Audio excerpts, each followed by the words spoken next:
Good morning students. Modern wisdom senior secondary school Bhinmal की online class में आपका स्वागत है। मैं किरण दवे।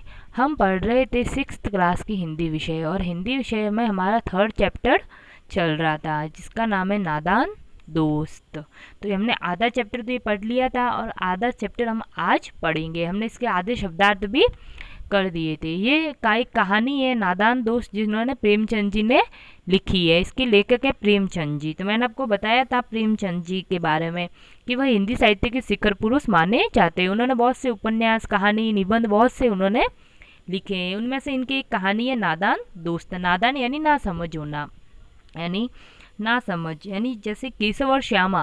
केशव और श्यामा के घर पे क्या होते, चिड़िया होती, उन्होंने अंडे दे रखे हैं, तो उनको उसके बारे में कोई जानकारी नहीं होती, कोई समझ नहीं होती है, उस कारण उनसे गलती से उनके अंडे फूट जाते हैं। तो ये इनकी ना समझ यानी नादानी होती है। तो वह उनकी रक्षा के लिए करते पर उनको ये समझ नहीं होती। तो अपन पढ़ेंगे इसका। मैंने आधा तो लेसन आपको पढ़ा दिया था कि केशव और श्यामा इसकी अंडों की हिफाजत कर रहे थे। ठीक है, अब वो कैसे कर रहे थे वो हम आज पढ़ेंगे।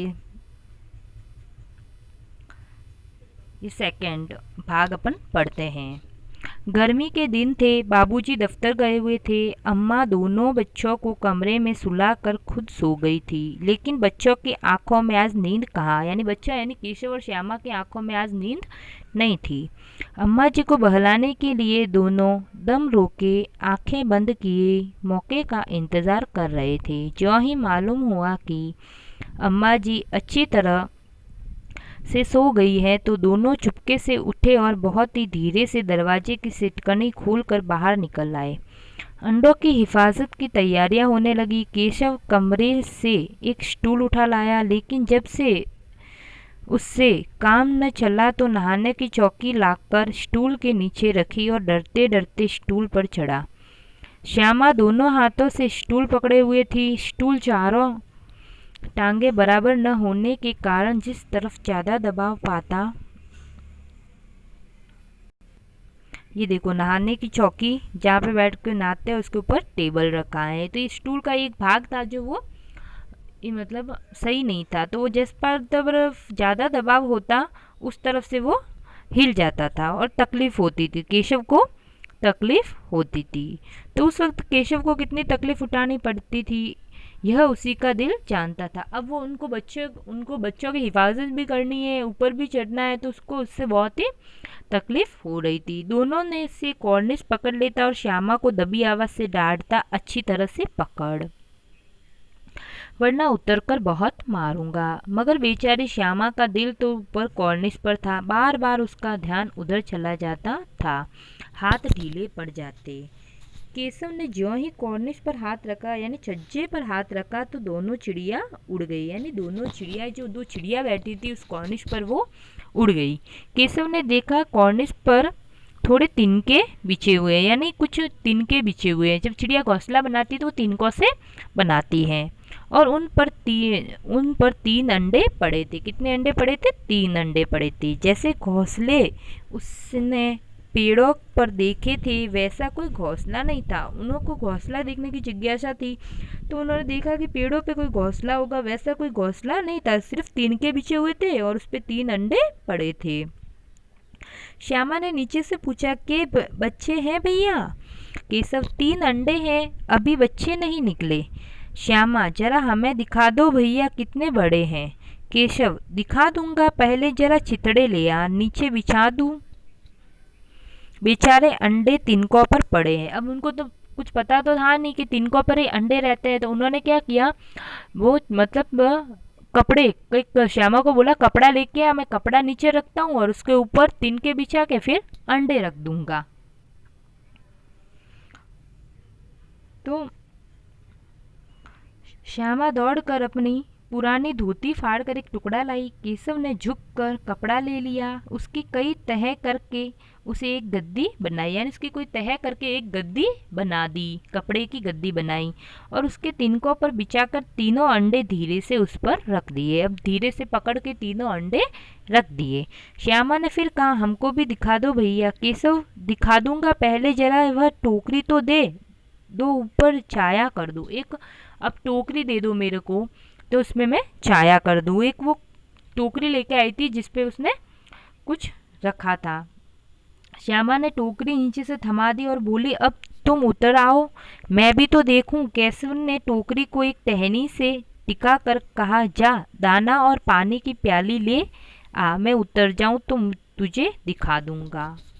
श्यामा प्याली और चावल भी ले आई। श्यामा प्याली भी लेके आई, पानी की कटोरी भी ले आई और चावल भी लेके आई। केशव ने टोकरी के नीचे दोनों चीजें रख दी। ऊपर टोकरी रखी, ठीक है। पहले तो नीचे तिनके वो गद्दी बिछाई, गद्दी के ऊपर तिनके रखे, तिनका के ऊपर अंडे रखे। फिर एक टोकरी लाई, जैसे हवादार यानी टोकरी लाई जिससे उनको धूप नहीं लगे और हवा भी आए। वो टोकरी भी उन अंडों के ऊपर रख दी और उसके नीचे उन्होंने दाने, पानी की कटोरी भी रखी और दाने भी रखे।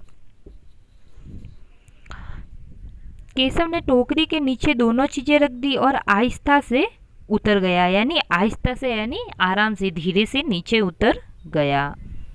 श्यामा ने गिड़गिड़ा कर कहा, अब हमको भी चढ़ा दो भैया। केशव तू गिर पड़ेगी। केशव ने कहा, तू गिर पड़ेगी। श्यामा, न गिरूंगी भैया, तू नीचे से पकड़े रहना। केशव, न भैया तू गिर, कहीं तू गिरा गई पड़ी तो अम्मा जी मेरी चटनी ही कर डालेगी, कहेगी तूने ही चढ़ाया था। क्या करेगी देख कर अंडे, अब अंडे बड़े आराम से हैं, जब बच्चे निकलेंगे तो उसको पालेंगे। उसने कहा, अंडे आराम से है, जब बच्चे निकलेंगे, जब तू देखना अपन इसको पालेंगे। दोनों चिड़िया बार बार कॉर्निस पर आती थी। दोनों चिड़िया थी यानी उनके माँ, जो हम माँ बाप थे दोनों, तो वो बार बार उसके पास में आते थे। तो दोनों चिड़िया बार बार कॉर्निस पर आती थी, बगैर बैठे उड़ जाती थी। वह उनको देखकर बगैर बैठे उड़ जाती थी। केशव ने सोचा, हम लोगों से डर डर ये नहीं बैठती। केशव ने सोचा कि हम लोग खड़े हैं इसलिए दोनों चिड़िया नहीं आ रही है। स्टूल उठा कर कमरे में रख आया। चौकी जहाँ की थी वहाँ रख दी, जहाँ पे स्टूल जहाँ पड़ा था वहाँ पे रख दिया और चौकी भी थी वो वहाँ पे रख दी। श्यामा के आंखों में आंसू भरकर कहा, तुमने मुझे नहीं दिखाया, मैं अम्मा जी से कह दूंगी। केशव, अम्मा जी से कहेगी तो बहुत मारूंगा, कह देता हूँ। श्यामा, तो तुमने मुझे क्यों नहीं दिखाया? केशव ने कहा, और गिर पड़ती तो 4 सर न हो जाते। उसको चिढ़ाता है वो। इतने से कोठरी का दरवाजा खुला और माँ ने धूप से आंखों को बचाते हुए कहा, तुम दोनों बाहर निकल आए, मैंने कहा था ना दोपहर को न निकलना। किसने किवाड़ खोला? किवाड़ केशव ने खोला था। लेकिन श्यामा ने माँ से ये बात नहीं की। उसने भी अपनी माँ से ये बात नहीं की कि हम लोगों ने किवाड़ खोला था। उसे डर लगा कि भैया कहीं पिट जाएगा, यानी मम्मी कहीं केशव को डांटेगी। केशव दिल में काँप रहा था कि वह कहीं श्यामा कह न दे, अंडे न दिखाए। उसको भी डर था कि मैंने इसको अंडे नहीं दिखाए तो कहीं ये मम्मी को बोल ना दे। इससे अब श्यामा को उसको श्यामा पर विश्वास न था। श्यामा सिर्फ मोहब्बत के मारे चुप थी, यानी प्यार के मारे चुप थी। इस कसूर में हिस्सेदार होने की वजह से इनका फैसला नहीं किया जा सकता। शायद दोनों की ही बातें थी। अब वो श्यामा भी उसमें हिस्सेदार थी क्योंकि वो भी उसका साथ दे रही थी और केशव भी उसका साथ दे रहा था। दोनों एक दूसरे का साथ दे रहे थे। माँ ने दोनों को डांट डपट कर फिर कमरे में बंद कर दिया और अब धीरे धीरे उन्हें पंखा चलने लगी। अभी सिर्फ 2 बजे थे, बाहर तेज लू चल रही थी। अब दोनों बच्चों को नींद आ गई थी, अब दोनों बच्चों सो गए थे। ठीक है, आज हम इस चैप्टर को यहीं पढ़ते हैं, यहाँ तक ही पढ़ते हैं। मैं इसके आपको शब्दार्थ करवाऊंगी जो आप अपनी नोटबुक में कर लेना, और आगे का जो चैप्टर होगा वो हम अगले वीडियो में पढ़ेंगे। Thank you.